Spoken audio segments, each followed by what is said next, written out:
Sugar हो तो अब आम बातें हो गई है, पूरा बच्चा अनाथ करके चले जाते हैं, पूरा घर परिवार सुना करके जाते हैं। क्यों ऐसा हुआ? क्योंकि जिस कदर हमने रासायनिक उर्वरकों का छिड़काव किया, यह रसायन कहाँ पर पहुंचे?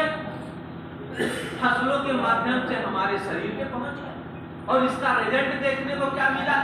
हम पहले के लोग, बुजुर्ग लोग भी हैं यहाँ पे, 70-75 साल के लोग हैं, और शायद हम 70-75 साल तक जीवित भी न रहे या किसी बहुत भयंकर बीमारी से ग्रसित रहे। तो क्या था? शुद्ध आहार, शुद्ध भोजन, यही तो है। नहीं तो हम क्या देखते हैं? एक बात जरा बताइएगा, हमने रसायनों का प्रयोग किया, इंसेक्टिसाइड, पेस्टिसाइड का छिड़काव किया, वह रसायन कहाँ गए? मिट्टी में।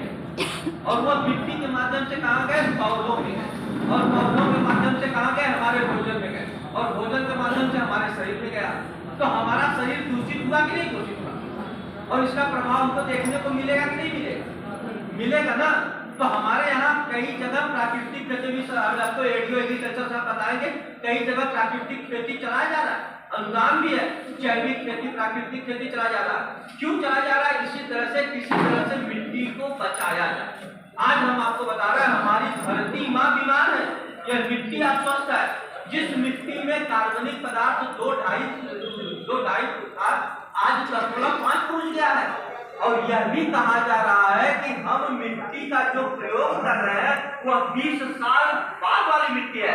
यानी ये 2025 चल रहा है ना, कितना चल रहा है? यानी जो मिट्टी हम प्रयोग कर रहे हैं वो 2045 में ऐसी मिट्टी होनी चाहिए। यानी हम 20 वर्ष बूढ़ा मिट्टी प्रयोग कर रहे हैं, तो 20 वर्ष बूढ़े लोग भी दिखेंगे।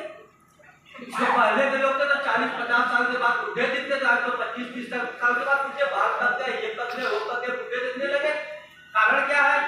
वो शोले फिल्म का गाना आपने सुना होगा, डायलॉग सुना होगा, अरे वो सामान इस मिट्टी का, इसका, वो किस चक्की का आटा खाता? वो चक्की नहीं, मिट्टी का।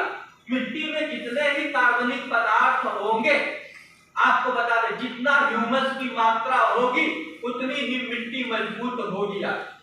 आपको लगता है मिट्टी क्या एक सॉइल पार्टिकल है, एक टुकड़ा है? नहीं, हम आपको बताते हैं, मिट्टी एक जैविक तत्व है। जैसे हम आपसे एक सवाल पूछते हैं, एक बात बताइएगा, आप सजीव है कि निर्जीव है? एकदम दिल खोल के बात करिएगा। सारे लोग सजीव हैं? Very good. एक बात बताइए, इस शरीर से आत्मा निकल जाएगी तो सजीव रहेंगे कि निर्जीव रहेंगे? तो आप अपने को क्या सजीव बताए, उस आत्मा को सजीव बताइए। आपने तो ये नहीं कहा कि आत्मा सजीव है, आप तो कह रहे हैं हम सजीव हैं। लेकिन आत्मा से भी कह दीजिए 2-4 बच्चे पैदा कर दे तो बच्चा पैदा करेगा? वो नहीं करेगा। शरीर और आत्मा दोनों मिला तब न सजीव तत्व का निर्माण हुआ। इसी तरह इस मिट्टी में भी आपको बता दें, कार्बनिक पदार्थ, जीवांश तत्व, सूक्ष्म जीव और पार्टिकल जब सब मिलेंगे तब यह स्वस्थ मिट्टी का निर्माण होगा। और हमने क्या किया भाई साहब?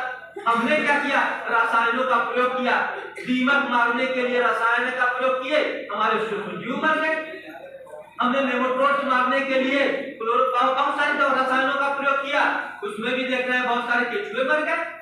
लेकिन नेमाटोड्स मरा, न दीमक मरा, हमारे मर गए केंचुए और सूक्ष्म जीव मर गए। और आपको बता दें, जो सूक्ष्म जीव क्या करते हैं, हमारे मिट्टी के तत्व को बना, आपको सॉइल केमिस्ट्री बड़ी लंबी चौड़ी हम आपको बताने का समय कभी गोष्ठी में बताएंगे। आप इतना जानिएगा, जो जीवांश कार्बन है, जो ह्यूमस है, वो क्या करता है? एक चिपचाई बनाता है। और जितना अच्छा ह्यूमस की मात्रा होगी उसमें जानते हैं सूक्ष्म जीव इतना अच्छा होगा।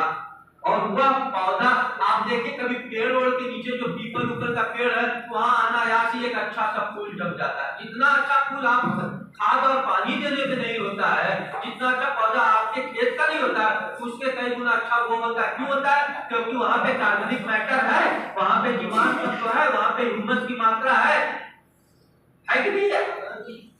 तो एक बात बताइएगा हमको, आपने कमाया, ठीक है, आपने रसायन उर्वरकों का प्रयोग किया, रसायनों का प्रयोग किया, आप 20 केजी के जगह 25 केजी उत्पादन बढ़ा लिए ना, 5 केजी का आपको प्रॉफिट हुआ। यानी अगर 5